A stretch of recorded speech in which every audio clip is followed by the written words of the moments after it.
This is Mars forming a grand cross with all of these planets. The thing about these planets is they are not written about in astrology books for the most part. They're not discussed on astrology web pages. They are not asteroids.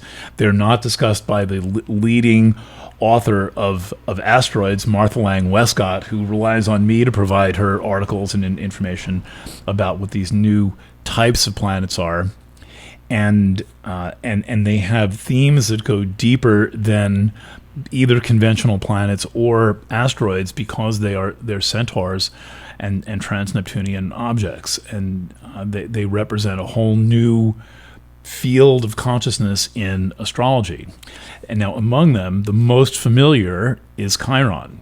Chiron is about healing process. Chiron is about, additionally, the process of gathering strength and power through the process of being injured and getting well, and being hurt and getting well, and recovering from loss. I'm calling this for everyone the sexual healing conjunction.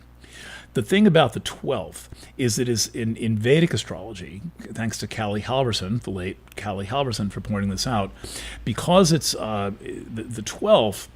The Vedic astrology says look to the 12th for information about pleasures of the bed, i.e. sex. And so when you have Salacia and Chiron, the sexual healing conjunction, in Aries, in the sign of you chasing the one, which is you, in the 12th, this is saying go deep on your quest for true understanding of yourself as a sexual being, and pursue your commitment to sexual healing. You probably have one. You probably know what happened to you. You probably know where your trust has been violated. You probably already know where you have issues. This is the time to commit yourself deeply to really growing and healing and calling forth your maturity. So Mars entering here is going to provide an extra boost. It's extra power. It's extra mojo.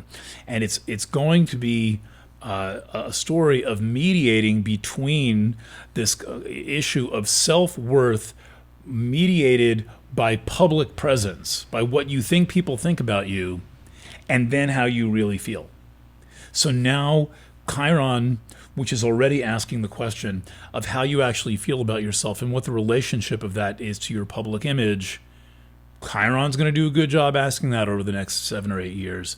But now Mars is really going to focus the question and say, this is a serious matter of your self-worth. And you may be shocked to find out how much of your self-worth that you have given away in terms of what you think others might think about you.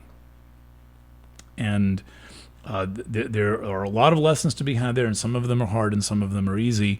But the truth is that your self-worth can never be determined by what other people think about you. It might be nice to get any accolades, awards, likes, or shares, but the truth is, even if you won the Oscar for Best Picture, you know how you feel about your film, right? So think about that in any other way. Any achievement, any accolade, any job opportunity you may get, ultimately, you have to decide how you feel about you and what you do and what you express. By this chart, when Mars enters Cancer, the first thing it's going to do is make an opposition to 2 planets that are new in Capricorn, again, over the course of the last year or so. And those are a centaur, like Chiron, Pholus, second centaur, and then a planet that's similar to Pluto called Quaoar. Quaoar has a 286-year orbit around our sun.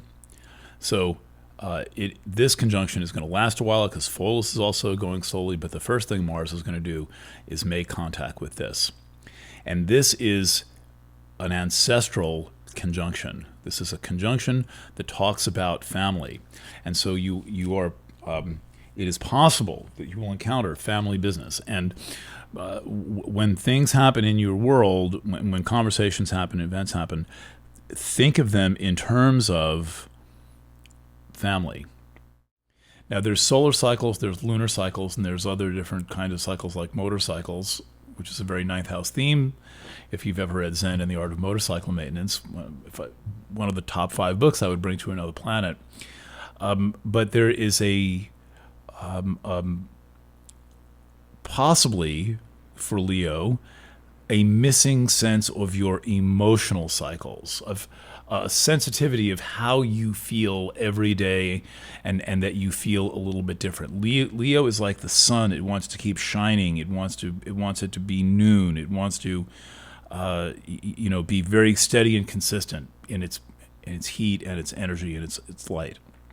But the moon is more introspective. It's more sensitive, and the cycle is both faster and more extreme. Extreme low tide, extreme high tide, full moon, fully visible, new moon, completely invisible.